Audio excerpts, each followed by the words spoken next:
China से सिर्फ कुछ ही किलोमीटर्स पहले ये है इंडिया का last village.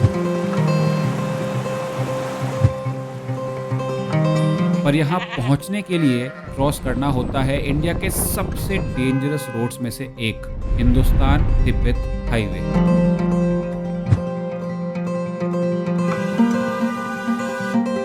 India China border के पास बसे इस खूबसूरत गांव में देश की सबसे प्योर हवा बहती है। एक बार आईआईटी दिल्ली की टीम रिसर्च टीम आई थी, उनके रिपोर्ट के अनुसार चितकुल का हवा पानी इंडिया में सबसे शुद्ध बताया था अपनी रिपोर्ट में। और एक सवाल जिस वजह से ये जगह कई सालों से मेरी बकेट लिस्ट की टॉप में रही है वो ये कि इतने सेंसिटिव इंटरनेशनल बॉर्डर के पास लोग अपनी जिंदगी कैसे जीते हैं और डेली लाइफ में किन किन चैलेंजेस का सामना करते हैं, स्पेशली जब वो बॉर्डर चाइना के साथ लगता हो। क्योंकि रिसेंटली इस वीडियो को फिल्म करने से सिर्फ कुछ ही दिनों पहले चाइनीज ड्रोन्स को इस रीजन में स्पाई करते देखा गया था। तो दोस्तों, मैं आपको इस अमेजिंग एडवेंचर पर मेरे साथ ले जाना चाहता हूँ, जहाँ हम हिमाचल के किन्नौर रीजन में बसे बॉर्डर विलेजेस की यूनिक लाइफ को एक्सपीरियंस करेंगे। तो बेसिकली अपन इस ट्रिप पर 3 पहाड़ी विलेजेस एक्सप्लोर करेंगे। सबसे पहले अपन जो चल रहे हैं वो जा रहे हैं इंडिया चाइना बॉर्डर के पास इंडिया का लास्ट विलेज चितकुल। और जो मैंने आपको हिंदुस्तान तिब्बत हाईवे बताया था ना, जो ट्रिकी पैच है, थोड़ा डेंजरस सा रोड है, वो भी बस आगे आने ही वाला है। ये डेंजरस रोड गेटवे है हिमाचल के किन्नौर रीजन का। और थोड़ा दूर चलने के बाद हमें पता चलता है कि कुछ ही देर पहले यहाँ एक एक्सीडेंट हुआ है। और लोकल्स बताते हैं कि 1950s में इस रोड को बनाने का काम स्टार्ट हुआ था और मजदूरों ने किसी मशीन से नहीं बल्कि अपने हाथों से इन पहाड़ों को काट काट कर इस 2 किलोमीटर लंबे रोड को बनाया है, जो कनेक्ट होता है सतलज रिवर पर बने निचार ब्रिज से।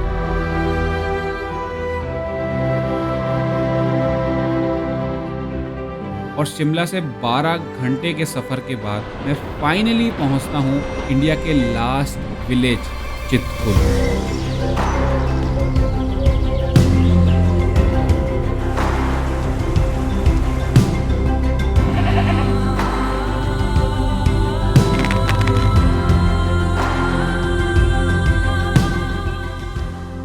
तो अपना प्लान बहुत सिंपल है। सबसे पहले अपन इंडिया के लास्ट विलेज चितकुल को एक्सप्लोर करेंगे और फिर कुछ लोकल से मिलकर ये समझने की कोशिश करेंगे कि वो इतने सेंसिटिव इंटरनेशनल बॉर्डर के पास कैसे रहते हैं और उन्हें रोज़ाना की ज़िंदगी में किन किन चैलेंजेस का सामना करना पड़ता है। और मुझे एक बहुत प्यारा सरप्राइज भी मिला। एक लोकल विलेजर ने मुझे अपने ब्यूटीफुल एप्पल गार्डन्स देखने के लिए इनवाइट किया। और क्योंकि अभी यहाँ हार्वेस्ट सीजन का टाइम है तो उन्होंने मुझे बिहाइंड द सीन्स एक्सेस दिया और समझाया कि कैसे ये जूसी एप्पल्स इन खूबसूरत गार्डन से हमारे घरों तक पहुंचते हैं। तो चितकुल को एक्सप्लोर करने के बाद हम चलेंगे इस ट्रिप के सेकंड विलेज रक्षम, जहां गांव वालों के एप्पल गार्डन्स हैं। पर पहले चितकुल घूमा जाए। आंटी जी नमस्ते। ये आप क्या कर रहे हैं? ये जो है ये है क्या चीज़, क्या है ये? खाने का चीज है। क्या बोलते हैं इसे? उसको फाफड़ा। दादी ने मुझे बताया कि उनके 2 लड़के हैं। 3 है। 3 है। तो पहला जो है सबसे बड़े वाले डॉक्टर है। तो मैंने पूछा किस चीज़ के डॉक्टर है, तो उन्होंने बोला हार्ट के। तो मैंने दादी को ऐसे ही किया, दादी खूब खूब। तो दादी ने कैसा किया एक बार बताओ, कैसे किया था आपने इतना सारा? ये होती है दिल की सफाई। यहाँ पे लोग दिल के सब साफ हैं। सर्दी आने वाली ना, हाँ। उसके पीस पास के छान छूट के फिर सटवर में लगाते हैं ना, फिर निकाल के वे खाते हैं सर्दी को। तो ये जो है ये बेसिकली यहाँ का गराट है। पांगी वैली की वीडियो में बताया था, गराट इज बेसिकली माउंटेन में वाटर स्ट्रीम को यूज करके उसकी पावर से चक्की होती है, जो अपने आटा चक्की बिजली से चलती है, वो यहाँ पे पानी की स्ट्रीम से चलती है। तो मैंने अभी विलेज एक्सप्लोर करना स्टार्ट ही किया है और मुझे बहुत यूनिक चीज़ मिली है। ये देखो, ये किसी एनिमल की स्किन का फर है। ये भेड़ का है, भेड़ की खाल है। ये मेरे को अभी मिले ही थे तो मैंने कहा इनसे पूछता हूँ। मतलब ये भेड़ का फर है, जब वो मर गई थी तब उसको निकाल लिया है। फिर उसका अंदर वाले पार्ट अलग रखेंगे उसको खाने के लिए, अभी सर्दी में बर्फ के टाइम। और ये सर्दी के ओढ़ने काम आएगा। तो इससे बैठने कुछ के काम गर्म रहता है। अच्छा, बैठने के काम। और पहनते भी हैं इसको, गर्म रहता है ये बहुत। थैंक यू, मैंने आपको डिस्टर्ब किया कोई उसके बात साथ। नहीं। थैंक यू भैया। ठीक है। चितकुल में कुछ देर घूमने के बाद मुझे इस गांव के बहुत ही स्पेशल पर्सन के बारे में पता चलता है। माँ होगी वहाँ पर ना, बैठी होगी माँ ना, बाहर बैठी होगी माँ। 8 साल की है, एक 7 साल अब 8 साल चल रहा है उसका माँ को। तो दोस्तों 2011 में हुए लास्ट सेंसस के अकॉर्डिंग हमारी कंट्री में सेंटिनेरियन की पॉपुलेशन सिर्फ 0.05% है। यानी कि वो इंसान जिसकी एज 100 या उससे ज़्यादा हो, उनसे मिलना अपने आप में एक बहुत ही रेयर और यूनिक एक्सपीरियंस है। बाय द वे ये जो हैं ये नेगी जी हैं, ये बेसिकली इस साइड पे जो लास्ट ढाबा है ये ओन करते हैं। तो इनकी जो मदर हैं वो 108 साल की हैं। तो मैंने इनसे पूछा कि मैं मिल सकता हूँ? हाँ, वहाँ बंदे को बोलना कि भाई दोनों मंदिर से ऐसे चले जाना, वहीं से ऊपर ऐसे निकल जाना। तो मुझे नेगी जी ने जो बताया ना, जिस तरह से मैं वहीं ढूंढ रहा हूँ, मेरे को मंदिर तो मिल गया है। गाँव में ना घर ढूंढना ट्रिकी है भाई साहब। यहाँ पे छोटी छोटी गलियाँ हैं, मेरे को समझ में नहीं आ रहा किधर जाऊँ। एक second, I found someone. Sir ये ओम प्रकाश जी की माता जी यही है? अच्छा,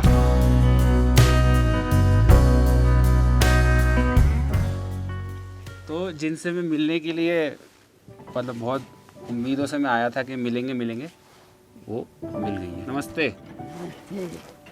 और आपकी उम्र कितनी हो गई अब? 108 साल होगा। आँखी से दिखाई नहीं देता है मेरा। अच्छा, आंखों से दिखाई नहीं देता? इससे नहीं दिखाई देता है, ये थोड़ा अच्छा, राइट वाली आंख से दिखता है। इसे रहती है बैठी।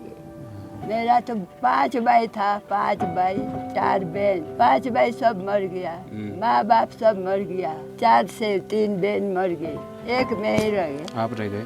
साधु से। हाँ।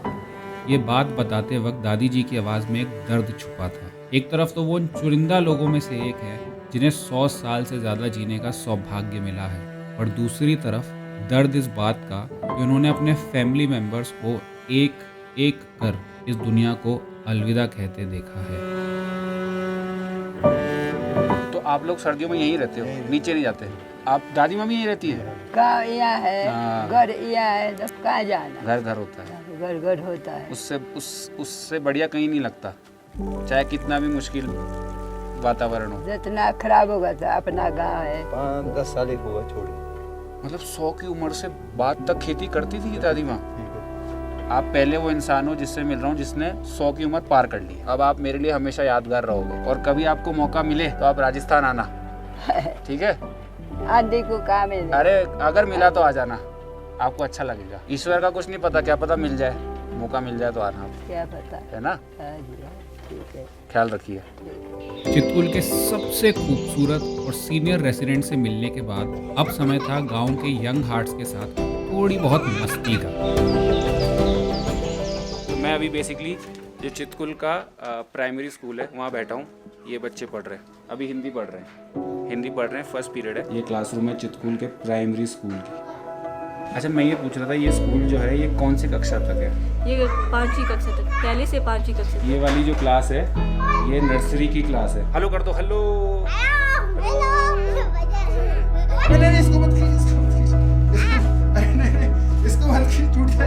इतने शैतान कैसे हो तुम? ओ नहीं भाई, आजकल के बच्चे भाई।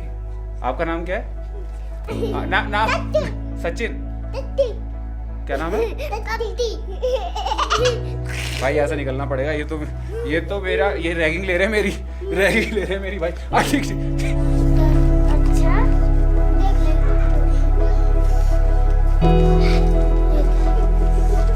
तो इसने मुझसे पूछा था, इस बच्ची ने, कि आप कहाँ से हो? तो मैंने इसको बताया कि मैं राजस्थान से हूँ। तो आपने क्या बोला?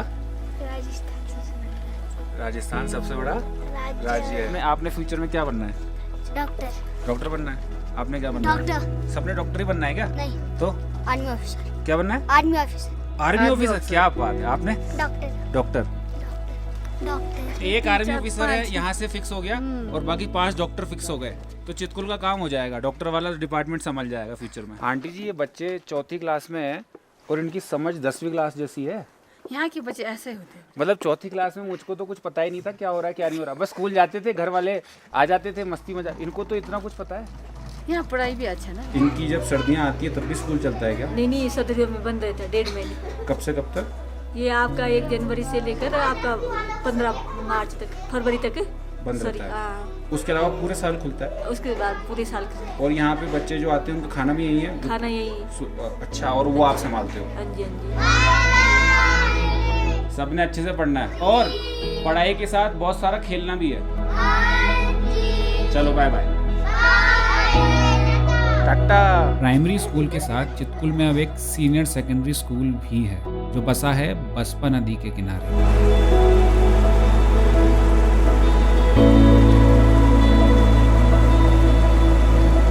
इंडो चाइना बॉर्डर के पास से बसपा रिवर का ओरिजिन होता है और इस पूरी वैली को क्रॉस करने के बाद चितकुल से लगभग 40 किलोमीटर आगे बसपा नदी सतलज में जा मिलती है। तो ये जो आप देख रहे हो ना, ये है चितकुल का माठी देवी टेम्पल। कुछ लोकल्स बताते हैं कि भाई साहब ये 500 साल से भी ज़्यादा पुराना है। और इसके पीछे ये जो आप देख रहे हो, ये है चितकुल का फोर्ट, चितकुल का किला।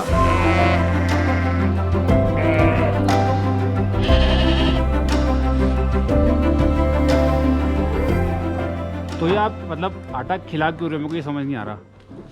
कमजोर नहीं होता है, लाश कम हो रहा है आजकल। अच्छा, उसके चक्कर में तो आप सबको खिला रहे हो, सबके। अच्छा, आपको पता है कि कौन सी आपकी कौन सी है? हाँ, कुल मिला के ये 400 भेड़ें हैं पूरे गांव की। चितकुल में एक इवेंटफुल दिन के बाद अगले दिन मैंने डिसाइड किया कि मैं कुछ लोकल से मिलकर ये समझने की कोशिश करूंगा कि इंडिया के लास्ट विलेज में यहाँ के लोग अपनी ज़िंदगी कैसे जीते हैं, डेली लाइफ में किन किन चैलेंजेस का सामना करते हैं। और फिर हम चलेंगे रक्षम, ब्यूटीफुल एप्पल गार्डन्स को एक्सप्लोर करने। पर चितकुल एक्सप्लोर करते वक्त एक सवाल जो बार बार मेरे मन में आ रहा था वो ये कि लोकल्स सेंसिटिव इंटरनेशनल बॉर्डर के इतने क्लोज रह के एक्चुअली में कैसा फील करते हैं। क्योंकि यहाँ पे सर जो एक्चुअली में क्या है, जो जोग्राफिकली जो स्ट्रक्चर है वो भी काफ़ी हार्ड है। क्योंकि यहाँ के बाद अगर आप थोड़ा सा इसके बाद आगे जाएंगे तो पूरा टेरेन चेंज हो जाएगा, तो सारा ड्राई टेरेन हो जाएगा और फिर ऑल्टीट्यूड भी बढ़ जाएगा, तो जिससे थोड़ा ऑक्सीजन में भी प्रॉब्लम हो जाता है। तो फिर किसी को भी कुछ भी करने में तो थोड़ा यहाँ पे मुश्किल हो जाएगा। तो उस वजह से भी मेरे को लगता है कि वो एक बेनिफिट भी है। आप भी जो पीछे पीक देख रहे हैं, अभी इसके बाद इंडियन आर्मी है, ITBP है, इंडियन तिब्बत बॉर्डर पुलिस, क्योंकि उसके बाद में भी कुछ एरिया है वो नो मैंस लैंड है। और अभी आज की डेट में तो टेक्नोलॉजी भी इतना एडवांस हो चुका है। तो मुझे पर्सनली तो आज तक कभी ऐसी कोई फीलिंग नहीं आई कि मैं ऐसे बॉर्डर एरिया पे रह रहा हूँ, सेंसिटिव जोन है या कुछ भी मिस हैपनिंग हो सकता है। ये जो है ये लास्ट चेक पोस्ट है। ऑब्वियसली मैं आपको उस साइड का नहीं दिखा सकता, वो अलाउड नहीं है। बट चितकुल से आई थिंक 2.5 किलोमीटर के बाद ये चेक पोस्ट लगता है, जो पर्सनल यहाँ पे ड्यूटी में उन्होंने बताया 55-60 किलोमीटर पे चाइना का बॉर्डर लगता है। तो अपनी इस पोस्ट के बाद इंडिया की 3 पोस्ट और हैं, ITBP प्लस आर्मी की 3 पोस्ट और हैं बॉर्डर तक। क्योंकि आप इतने मुश्किल इलाके में रहते हैं, तो आपको रोज़मर्रा की ज़िंदगी में क्या क्या मुश्किलें हैं जो आपको झेलनी पड़ती है, जिनका सामना करना पड़ता है? मुश्किलें तो बहुत है, जैसे आपका पानी होता है, जम जाता है जनवरी फरवरी में। ये टॉयलेट बाथरूम में तो पूरा आपको पानी सारा बंद करना पड़ता है, पानी तो बाहर से ही लाना पड़ेगा आपको। हो जाता है, कभी पोल गिरा देता है बर्फ से, फिर 8-9 दिन फिर बर्फ, ये बिजली भी नहीं आता है। तब भी हम रहते हैं। पहले बुजुर्ग लोग तो झोपड़ी होता था पेड़ों का, उसको जला के रहते थे। हाँ, तो लाइट नहीं तो आपको फोन चार्ज करना है, वो करना, छोटे मोटे वो तो प्रॉब्लम बहुत रहता है ऐसा। फिर आप संपर्क नहीं कर सकते किसी से। तो इलेक्ट्रिक वाले तो यहाँ रहते नहीं है, तो उनको भी बुलाना पड़ता है, गाड़ियाँ नहीं होती है। इतना है कि मरना नहीं आना चाहिए, बाकी परेशानी तो झेलते रहते हैं इसमें। और इस वाले इलाके में रिवर बेड के पास में जो एकदम चेक पोस्ट के पास लगता है, कुछ लोगों की फार्मिंग, कुछ लोग फार्मिंग भी अपनी करते हैं यहाँ पे, मटर, आलू। और थोड़ा ऊंचा इलाका है तो सेब इधर नहीं है, जैसे जैसे नीचे जाएंगे तो फिर सेब, एप्पल भी फार्मिंग होती है। बाकी सर्दियों में बर्फ खूब आता है, बड़ा भारी बर्फ आता है 5-5, 6-6 फुट। फिर रास्ता भी बंद हो जाता है। पहले तो जो इधर का था इधर ही होता था, नीचे का नीचे बंद हो जाता था रास्ता। अब तो रोड खुला हुआ है, गवर्नमेंट ने रोड दिया हुआ है, अब तो डोजर खुल जाता है, डोजर आता है तो खुल जाता है। फौजी वाले भी हमारे को बहुत सहायता देते हैं। भाई मैं चेक पोस्ट से वापस गाँव की तरफ लौट रहा हूँ। भयंकर ठंडी हवा है भाई। अगर ये बीनी कैप में लाना भूल जाता ना, मैं भाई 1-1.5 दिन में बीमार पड़ जाता। वैली यहाँ पे ओपन हो चुकी है, ठीक है ना, वहाँ से वाइड हो चुकी है और सर हवा बह रही है, चिल एकदम। जो ऊपर के एरिया है पहाड़ का, वहाँ पे बर्फ पड़ रही है। यहाँ जो चितकुल गांव है, यहाँ के जो लोकल निवासी हैं, उनके लिए पैसे कमाने के, आमदनी के जरिए क्या क्या है? बेसिक सोर्स है वो तो एग्रीकल्चर है सर, और उसके बाद सेकेंडली ऑप्शन अभी कुछ टाइम में ही हुआ है टूरिज्म। फिर गवर्नमेंट जॉब है, 95% वैसे गवर्नमेंट जॉब है। तो जो कैश क्रॉप है वो एग्रीकल्चर ही है, और उसमें रहता है यहाँ पे आलू रहता है, मटर रहता है, बकवीट रहता है, जिसको फाफड़ा बोलते हैं लोकल लैंग्वेज में। मैंने सुना यहाँ पे एक काला आलू भी उगता है, काला और लाल।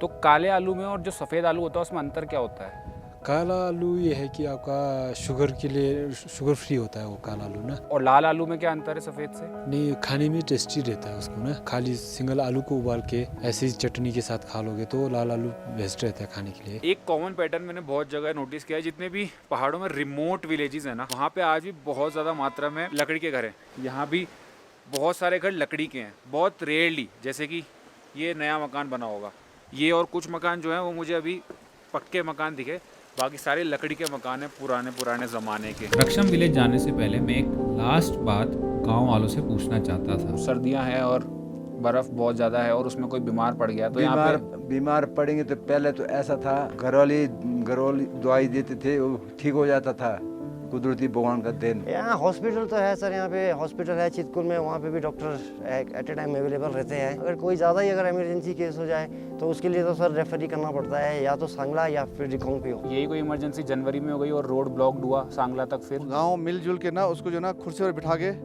और फिर जो ना डंडा लगा के फिर ले जाते हैं नीचे, जहाँ तक गाड़ी आती है वहाँ तक गाड़ी मंगाते हैं, फिर उसमें फिर वो पेशेंट को ले जाते हैं। गाड़ी सांगला से मंगाते हैं, यहाँ की गाड़ी तो फंसी होती है। अगर रोड बंद है, सब कुछ ब्लॉक है, फिर वो डिपेंड करता है कि कितनी इमरजेंसी है, लाइक कोई प्रेग्नेंट है या कुछ ऐसा है, तो गवर्नमेंट खुद ही ऑफिशियली अपना चॉपर भेजेगी और जो क्रिटिकल कंडीशन में पेशेंट है उसको या तो रिकांगपिओ या फिर शिमला रेफर करके ले जाते हैं, पर वो होगा सिर्फ क्रिटिकल कंडीशंस में। तो मैं चितकुल में जहाँ रुका था वो है मन्नत होम स्टे, और मन्नत होम स्टे को रन करने वाले हैं एक तो ये हैं विक्की भाई और एक ये हैं बिट्टू भाई। ये कोई पेड पार्टनरशिप नहीं है, कुछ भी नहीं है। मुझे यहाँ का स्टे एक्सपीरियंस अच्छा लगा। ये दोनों भाई भी बड़े सही हैं। मैं विक्की भाई का नंबर इस वीडियो के डिस्क्रिप्शन बॉक्स में डाल दूंगा।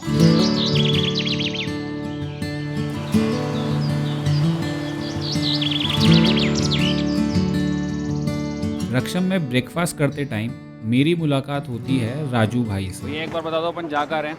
जरा वीडियो मत क्या बोल दे? भैया शर्मा रहे हैं। बेसिकली हम क्या है, रक्षम गांव से 1-1.5 किलोमीटर दूर जो है भैया के सेब के बगियान है। तो अभी अक्टूबर एंड चल रहा है, तो यहाँ पे जो एप्पल है वो निकाल के मतलब बेसिकली शहरों में भेजा जा रहा है। तो वो अपन देखने जा रहे हैं कि कैसे प्रोसेस होता है एक बार। दीदी आपका नाम क्या है? मेरा नाम भूमिका है। भूमिका? हाँ जी। आप यहीं के रहने वाले हो? हाँ जी। तो आप कितने बजे तक काम करोगे वहाँ पे? काम तो ऐसा कुछ नहीं है, हम ना अपना ही खेत है। हाँ। मन किया नहीं तो रेस्ट किया, ऐसा कुछ नहीं है। अपना ही आराम खेत से। है? हाँ जी। तो मजे करने जा रहे हो हाँ इस तरह से। आजकल हम छुट्टियाँ आए हैं ना, तो फिर तो आप अभी पढ़ाई कर रहे हो? हाँ जी, हम पढ़ाई अभी कर क्या रहे कर रहे हो? अभी मैं स्टेनो कर रही हूँ। अभी हम जहाँ जा रहे हैं हाँ। वो डोगरी है हमारा। डोगरी मतलब? डोगरी मीन्स जहाँ हमारे खेत होते हैं, जहाँ पेड़ बकरियाँ रखते हैं हम लोग। ठीक है। सर्दियों को हम यहाँ जाते हैं, 6 महीना हम नीचे रहते हैं और 6 महीना हम यहाँ गाँव वाले में, जहाँ आप अभी थे।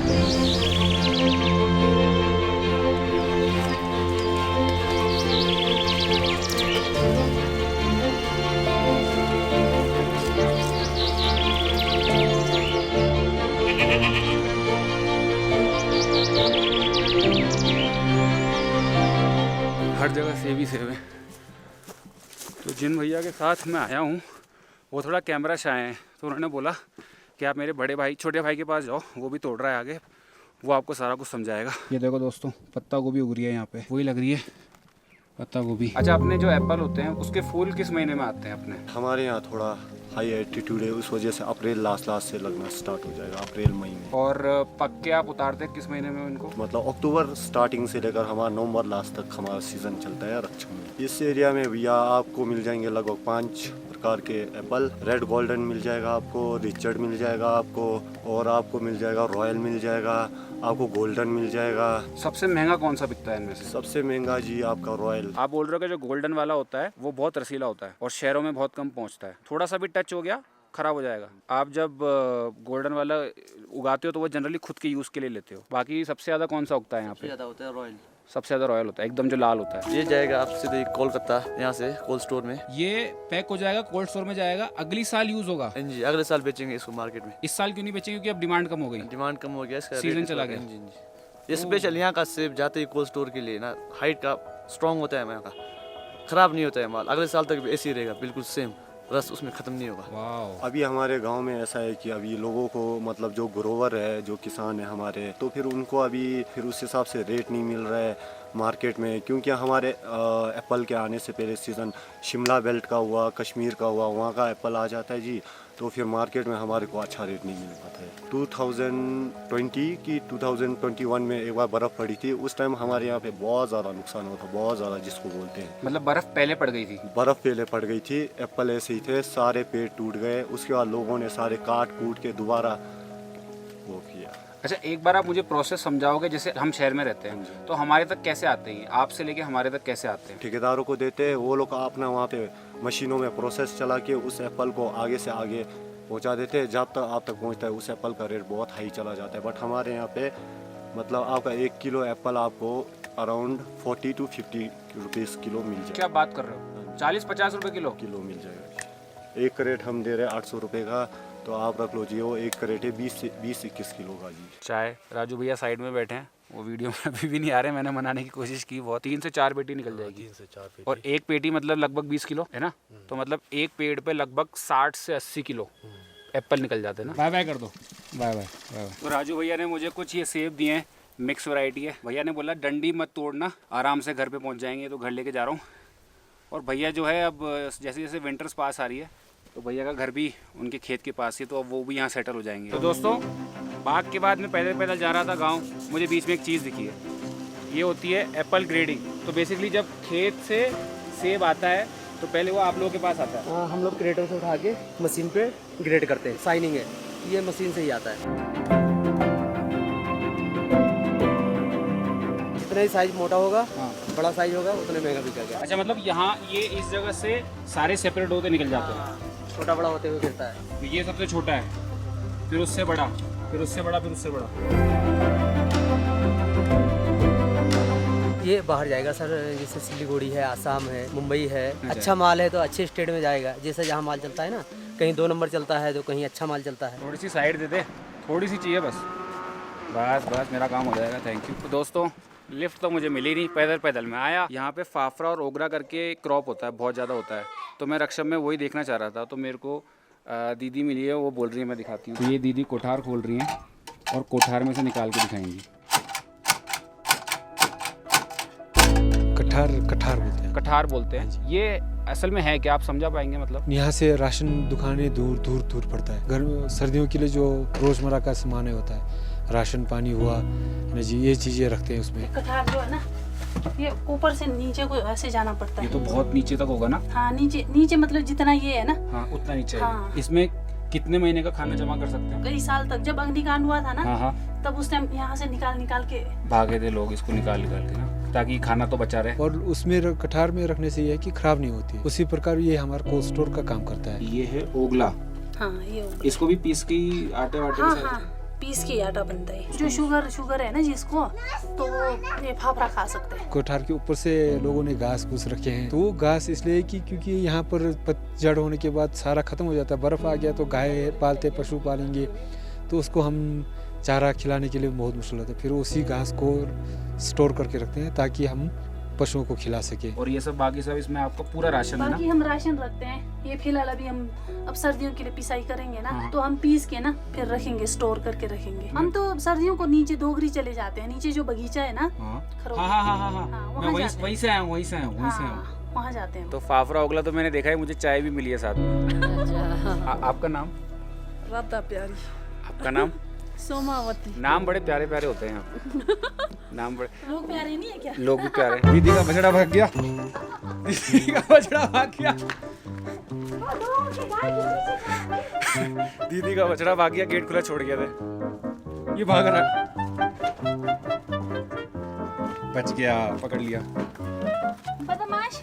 कितने महीने का है ये हो गया अभी 2-1 महीने का। ये बछड़ी है, बछड़ी। अच्छा, बछड़ी है। हाँ। शैतान है। इसे लगा कि इसकी मम्मी है ये। ओ, उसकी मम्मी वो लगी उसको। उसकी मम्मी तो अंदर बंद कर दिया मैंने। गांव की जो महिलाएं हैं, उनकी जिम्मेदारियां क्या हैं यहाँ पे, वो क्या क्या काम करती हैं? क्योंकि यहाँ पे एक तो इतना है कि काम बहुत ज्यादा रहता है सर। वो खेत के काम से लेकर हो गया और घर चलाना लेकर, तो मैक्सिमम मतलब ये रख लिया 60-70% तो जो घर चला रहे हो उसमें लेडीज लोगों का ही हाथ है। शाम हो गई, अब तुम लोग क्या करोगे? ट्यूशन भी है अभी? 5 बजे। ओ भाई, यहाँ भी ट्यूशन है। ट्यूशन में परेशान होते हैं ना बहुत, मजा नहीं आता ना? सही बोल रही है, तुझे नहीं आता ना? मुझे भी नहीं आता। तुझे आता है? ये तो सफेद झूठ बोलता है। हायर एजुकेशन के लिए यहाँ सोर्सेज नहीं है, तो कॉलेज और यूनिवर्सिटीज़ के लिए तो बाहर ही जाना पड़ता है। तो मोस्टली अभी भी ऐसा है कि हर घर से एक स्टूडेंट तो बाहर होगा ही होगा, क्योंकि डेवलपमेंट बहुत हो रहा है। पहले तो रिकांगपिओ में भी कॉलेज नहीं था, तो आने वाले टाइम में हो सकता है इस वैली में भी कहीं कॉलेज खुल जाए, तो यहाँ के लोगों को बाहर ना जाना पड़े, तो उनको बेसिक नीड्स ही मिल जाए। तो मेरे पीछे ये जो पेड़ आप देख रहे हो ना, ये बहुत स्पेशल पेड़ है। इस पे छोटी छोटी ये बेरीज लगी हुई हैं, खट्टा टेस्ट है। इसका नाम हमारे बोली में तो सुरसू है जी सर। इसको पेड़ अपने आप उग जाता है या लगाना पड़ता है? ये अपने आप ही उग जाता है। किसी ने अगर कोई पॉइजन खा लिया तो इसको पियेंगे तो वो आदमी फ्रेश हो जाएगा। एंटी एजिंग बेरीज है, एंटी एजिंग और एंटी डिजीज। फॉरेन में ये बहुत ज़्यादा डिमांड में रहती है। अब मार्केट में ले जाएंगे तो एक बोतल, हाफ बोतल का आपको लगेगा 1500। आई थिंक चितकुल में मेरे को कहीं ये दिखी नहीं, हो सकता है एलिवेशन चितकुल का ज़्यादा हो तो वहाँ यहाँ ग्रो नहीं करती हो। जैसे आपका अभी जो गाड़ी चलती है, ऐसे रोड नहीं होता था, पैदल रास्ता होता था। तो उस टाइम हमारे भेड़ बकरी वाले होते थे, तो वो लोग ट्रेड करते थे तिब्बत के साथ। जब देख रखा मैंने चाइना के आदमी में ऐसा होना 8 साल 9 साल का, भेड़ बकरी के साथ आते थे वो, यहाँ से फिर व्यापार करते थे। नमक आता था परे से, चाइना से नमक। चितकुल और रक्षम के बाद अब टाइम था इस ट्रिप के लास्ट विलेज कल्पा को एक्सप्लोर करने का।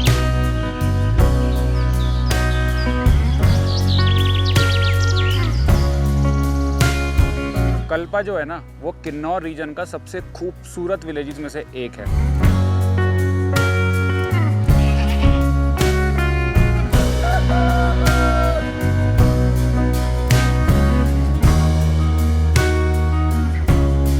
मैं गांव में घूम रहा था, मैंने गांव में घूमते घूमते इस वाले ग्रुप इन सबसे पूछा कि क्या मैं आपकी वीडियो ले सकता हूँ। तो वीडियो लेते लेते लेते अपन ने कितनी फ़ोटो खींच ली? मैंने इन सब की 70 से 75 फ़ोटो खींच दी है, single single single, group group group group, मगर मज़ा आ रहा है बहुत, है ना, ज़बरदस्त। और दूसरी खास बात इस गांव की ये है कि मेरे पीछे जो आप माउंटेन रेंज देख रहे हो ना, उस पर किन्नर कैलाश है। तो लेट्स ट्राई जूमिंग इन, धीरे धीरे देखते हैं अपन कितना पहुंचते हैं। दैट इज़ इट, सेंटर में जो आपको दिख रहा है वो है किन्नर कैलाश, बट इतना दिख रहा है वो भी बहुत बड़ी बात है क्योंकि इसकी हाइट बहुत ज़्यादा है। तो कल्पा जो है वो एक बॉर्डरिंग विलेज तो नहीं है, बट मेरा यहाँ आने का सिंपल रीज़न था, चाहे दूर से ही सही, मुझे बस एक बार किन्नर कैलाश के दर्शन करने थे। जब भी मैं ऐसी रिमोट जगह एक्सप्लोर करता हूँ तो एक सवाल हमेशा मेरे मन में आता है, वो ये कि लोग यहाँ इतनी हार्श और चैलेंजिंग हालातों में क्यों रहते हैं। पर इस ट्रिप पर मुझे सवाल का जवाब मिला जब दादी जी ने एक सिंपल पर गहरी बात कही, गाँव यहाँ है, घर यहाँ है, तो फिर कहाँ जाना। इन शब्दों से मैंने कुछ ऐसा सीखा जो सच में दिल को छू गया। इंसान का अपने घर के साथ एक इररिप्लेसेबल कनेक्शन होता है, एक ऐसा अपनापन जो कहीं और मिल ही नहीं सकता। इंसान अपनी जगह और अपनी ज़मीन के साथ एक गहरे रिश्ते से जुड़ा होता है, फिर चाहे वो घर दुनिया के सबसे ऊंचे और बर्फीले पहाड़ों के बीच ही क्यों ना हो,